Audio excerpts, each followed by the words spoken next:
മോഹൻലാൽ, അൻവർ റഷീദ് ടീമിന്റെ super hit ചിത്രം 'ഛോട്ടാ മുംബൈ' പുത്തൻ സാങ്കേതികവിദ്യയുടെ അകമ്പടിയോടെ റീ റിലീസിന് ഒരുങ്ങിയിരിക്കുകയാണ്. ജൂൺ 6-നാണ് ചിത്രം ബിഗ് സ്ക്രീനിൽ തിരിച്ചെത്തുന്നത്. വമ്പൻ ആഘോഷങ്ങളാണ് സിനിമയുടെ റീ റിലീസുമായി ബന്ധപ്പെട്ട് ആരാധകർ പ്ലാൻ ചെയ്യുന്നത്. ചിത്രം ബിഗ് സ്ക്രീനിൽ തിരിച്ചെത്തുമ്പോൾ മൺമറഞ്ഞുപോയ അഭിനേതാക്കളെ ഒരിക്കൽ കൂടി കാണാമെന്നുള്ള പ്രത്യേകത കൂടിയുണ്ട്. കലാഭവൻ മണി, രാജംബി ദേവ്, ശരണ്യ, കൊച്ചു പ്രേമൻ, കൊച്ചിൻ ഹനീഫ, സന്തോഷ് ജോഗി, കലാഭൻ ഹനീഫ് തുടങ്ങിയവരാണ് 'ഛോട്ടാ മുംബൈ'യിലെ നമ്മളെ വിട്ടുപിരിഞ്ഞ അഭിനേതാക്കൾ.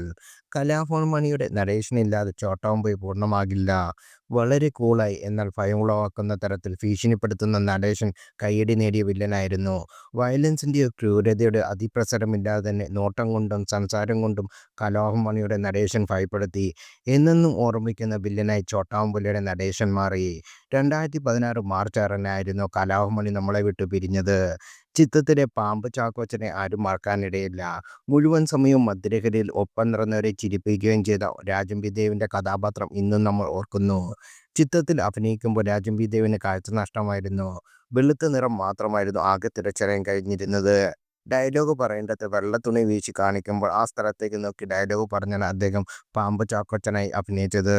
ചിത്രത്തിൽ മോഹൻലാൽ രാജംബി ദേവ് കോംബോ നിരവധി നല്ല മുഹൂർത്തങ്ങൾ സമ്മാനിച്ചത്. 2009 ജൂലൈ 29-നായിരുന്നു രാജംബി ദേവ് അന്തരിച്ചത്. ചിത്രത്തിൽ മോഹൻലാലിന്റെ സഹോദരിയെ വേഷമിട്ട നടിയായിരുന്നു ശരണ്യ. ഷെറിൻ എന്ന കഥാപാത്രമായി ശരണ്യയും ചിത്രത്തിലൂടെ തിളങ്ങി. 2021 ആഗസ്റ്റ് 9-നാണ് ശരണ്യ അന്തരിച്ചത്. ചിത്രത്തിലെ തലയുടെ വീടിന്റെ ജപ്തികരം വരുന്ന ബാങ്ക് മാനേജർ പ്രേമചന്ദ്രനെ ആരും മറന്നു കാണില്ല. ചെറുതെങ്കിലും അവസ്കര്യമായ ഒരു കഥാപാത്രമായിരുന്നു നടൻ കൊച്ചുപ്രേമൻ സിനിമയിൽ അവതരിപ്പിച്ചത്. തലഗ്യാങ്ങും കൊച്ചുപ്രേമനും തമ്മിലുള്ള രംഗങ്ങളെല്ലാം ഇന്നും മലയാളികൾ കണ്ട് ചിരിക്കുന്നതാണ്. 2022 ഡിസംബർ 3-നാണ് ആ കൊച്ചുപ്രേമൻ നമ്മളെ വിട്ടുപിരിഞ്ഞത്.